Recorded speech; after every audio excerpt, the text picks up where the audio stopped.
Amigas y amigos de Milente TV, un saludo. Nos encontramos hoy con nuestro personaje. Un personaje, Marta Sofía Charri. Un tema que de pronto pocos, o bueno, digo yo, ¿no? Porque hay muchos que saben referente a ese tema. La psicología, como yo le digo a veces, ¿no? La psicología, porque empieza por P, ¿no? Psicología. Exacto, y pronuncia, bueno, no nos metamos en ese tema de la lengua castellana, ¿no? Que es un poco enredado también. Es verdad. La psicología. Sí. Un tema muy especial. Marta Sofía. ¿Quién es Marta Sofía? ¿De dónde viene? ¿Y para dónde va? Bueno, sí, mi nombre es Marta Sofía. Yo soy psicóloga con especialización en psicología jurídica, pero he tenido la oportunidad de desempeñarme también en otras áreas de la psicología, igualmente muy interesantes, como es la psicología clínica y la psicología organizacional. Pero el énfasis de mi carrera, en mi caso, es la psicología jurídica. Marta, la psicología jurídica.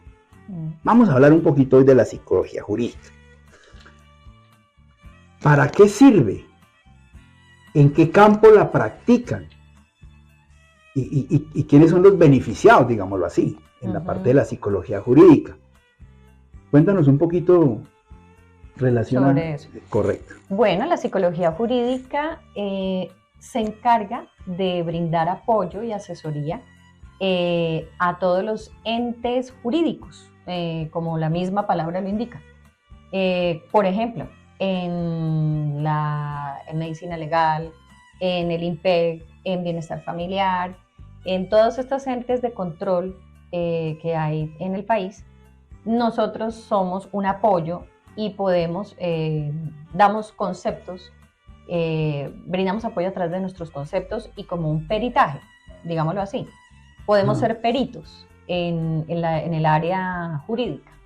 En el caso, por ejemplo, de la fiscalía, ese es un vivo ejemplo de en dónde puede uno desarrollar la psicología jurídica. Y es útil en los casos de investigación de delitos, de perfilación criminal, de violencia sexual, de violencia de género. Bueno, nosotros nos movemos en todos estos temas. En bienestar familiar también es muy útil. Bueno, de hecho yo trabajé en bienestar familiar un tiempo y fui perito en bienestar familiar, daba mis conceptos como perito y trabajaba con todo el equipo interdisciplinario de la defensora de familia, la trabajadora social y pues la psicóloga. También en ese caso era para defender, proteger los derechos de los niños y niñas y adolescentes.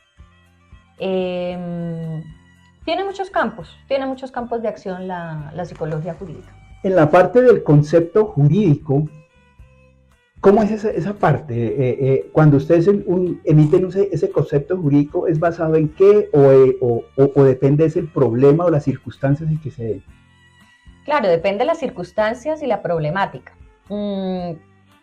Se basa, pues, primero que todo en los principios de la psicología, pero también teniendo en cuenta muchas de las circunstancias y el contexto en el que se haya desarrollado la problemática o el caso que se está tratando. Algo específico, por ejemplo, vas a emitir un concepto jurídico en psicología. Sí. Por ejemplo, a X persona o a X juez o cómo es la cosa. Ese concepto es ¿por qué? Para analizar qué. Un puesto de trabajo que va a ocupar, no sé, ¿cómo sería eso? Pues para las personas que así como yo somos un poquito neófitos en la situación, ¿no? Sí, claro. Mira, sí, como te estaba diciendo, en los casos de bienestar familiar, de medicina legal, de la fiscalía, bueno, de la procuraduría, etcétera, Sí, por ejemplo, en fiscalía, por ejemplo, podemos trabajar en equipo interdisciplinario con los jueces y los fiscales, Ajá. dando nuestros conceptos desde el punto de vista de la psicología, aplicables al área jurídica y legal. Lo mismo, pues también tiene mucho que ver también con la psicología forense, que va muy de la mano, en medicina legal. Por ejemplo, con autopsias psicológicas. Eso es otro tema, pues también que es muy interesante en el área de la psicología jurídica. Autopsias. Autopsias psicológicas. Autopsias. Porque no solamente hay autopsias físicas, como se conoce muy comúnmente, que se hace la necropsia a un cadáver. Bueno, eso es físicamente. Bueno, ese tema, vea, ahí vamos llegando un poquito a fondo de las cosas. Ese tema puede ser para otra oportunidad, ¿cierto?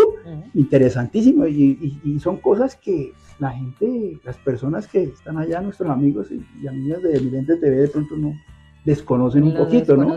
Y es bueno esto porque pues se da una idea de para qué sirve, en qué área y aspectos se enfoca la psicología, determinada psicología, ¿no? Porque hay muchas ramas, ¿no? Como el médico, el cirujano, el anestesiólogo. ¿Cómo se enfoca o cómo realiza, por ejemplo, usted un peritaje? ¿Cuál es el enfoque que le da al ente, por ejemplo, a un fiscal, a no sé qué, a la persona indicada? ¿Cómo es aplicado? ¿Cómo realiza usted ese peritaje jurídico? Como su mismo nombre lo indica, el peritaje es un asesoramiento a la parte también de investigativa, ¿no? En casos, por ejemplo, de la comisión de un delito, desde el punto de vista psicológico, vuelvo y digo. Entonces, se hacen estudios por parte del psicólogo con pruebas psicológicas, por ejemplo. Se aplican pruebas psicológicas, se aplican test psicológicos, pruebas de personalidad a los individuos para pues determinar, identificar si realmente puede haber estado implicado en el delito o vuelvo y digo, en los casos de fiscalía, por ejemplo, o en la parte legal, de medicina legal. Se hacen perfilaciones criminales, se llama perfilación criminal. Eso es otro tema muy interesante también en psicología jurídica y con el cual nosotros aportamos a estos entes judiciales. Últimamente hemos escuchado, a raíz de determinadas situaciones en el país, varias palabras, varios términos jurídicos. En la parte de la psicología jurídica, ¿cuándo se puede o cuándo podemos hablar en referencia a la imputabilidad e inimputabilidad? ¿En qué caso? ¿O en qué casos? De acuerdo. En los casos de inimputabilidad es cuando quiere decir que la persona no es responsable de sus actos. Por ejemplo, si cometió un delito, un homicidio, identificar y analizar si esa persona, a través de pruebas, vuelvo y digo, ¿no? Eso es a través de investigación, de un proceso en el que se hace un estudio de la personalidad de ese individuo, a través inclusive de entrevistas, por ejemplo, también entrevista a ese individuo, le hace unas preguntas puntuales para mirar cómo está su estado mental y las pruebas psicológicas, las pruebas de personalidad, donde pues se puntúa, después de calificar esas pruebas, se puede uno dar cuenta si la persona tiene un trastorno mental o no lo tiene. O sea, digamos que ¿está loco o se hace loco? Bueno, si ustedes lo quieren llamar así, en términos de psicología hablamos más de enfermedad mental, ¿no? Entonces, si la persona tiene una enfermedad mental, entonces se podría declarar inimputable, es decir, no sería responsable de sus actos por su estado mental, porque está desconectado de la realidad. Entonces, en ese caso, pues no se le podría declarar culpable de ese delito Y en esos casos, pues hay otras alternativas diferentes a la cárcel. Ajá, correcto. Y respecto a la imputabilidad, Ajá. es la responsabilidad de los actos de esa persona. Volvemos, digamos, a poner el ejemplo del homicidio. Cuando hay un homicidio, entonces se hace toda la investigación y nosotros también aplicamos las pruebas correspondientes para identificar si esa persona tenía un trastorno de personalidad o una enfermedad mental que lo llevó a cometer o no cometer el delito. Pero si no tiene una enfermedad mental, un trastorno mental, y durante el momento en el que cometió el homicidio o el robo o la violación o el atraco, se determina que esa persona estaba, como se dice en términos coloquiales, con sus 5 sentidos, ajá, y estaba conectado a la realidad, entonces se le puede declarar imputable, es decir, culpable. Culpable. Bueno, amigas y amigos, interesantísimo el tema, sobra decirlo, ¿no? La psicología es un tema muy profundo, pero cuando usted habla, hay muchos, sabemos también, porque uno a veces se cuenta en eso, ¿no?